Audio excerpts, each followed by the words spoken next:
아는 만큼 보이는 성경 노재원 목사입니다. 이사야라는 선지자를 아시나요? 주전 739년경부터 약 60년 동안 남유다를 향해 하나님의 뜻을 전했던 선지자인데요. 이사야가 활동할 당시 남유다는 종교적으로 도덕적으로 극히 타락한 상태였습니다. 하나님께서는 그런 남유다를 향해서 심판을 선언하십니다. 이사야서 6장 8절을 볼까요?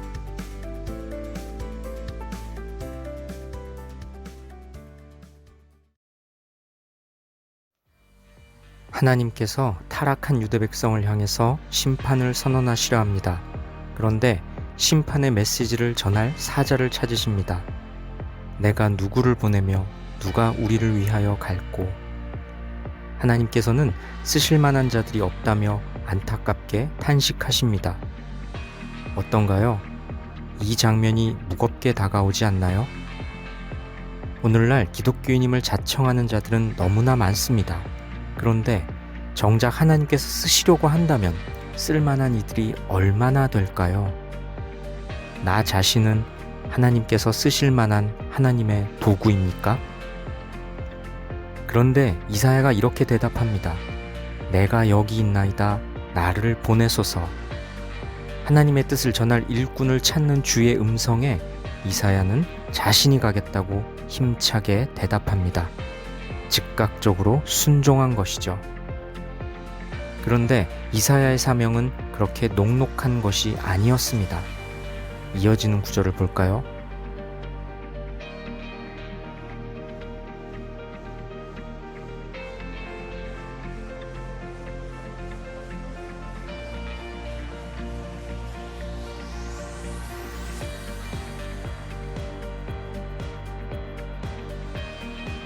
이사야의 사명은 유다 백성들에게 속히 회개할 것을 촉구하는 일이었습니다. 유다 땅이 황폐해지고 남아있는 사람이 없을 정도로 하나님의 극렬한 심판이 임할 것이기 때문이죠. 분명 듣기에 불편한 메시지였을 겁니다. 자연히 이사야에게 비난과 핍박과 소외가 뒤따르는 일이었습니다. 하지만 이사야는 유다 백성이 꼭 들어야 할 심판의 메시지를 전해야 했습니다. 순종의 길에 들어선 이사야에게 소명이 주어진 것이죠. 오늘날에도 하나님의 편에 서서 하나님의 뜻을 행하는 자에게는 어려움이 따릅니다. 때로는 세상 속에서 불이익을 겪기도 합니다. 하지만 우리 주님께서는 지금도 순종의 사람을 찾고 계십니다.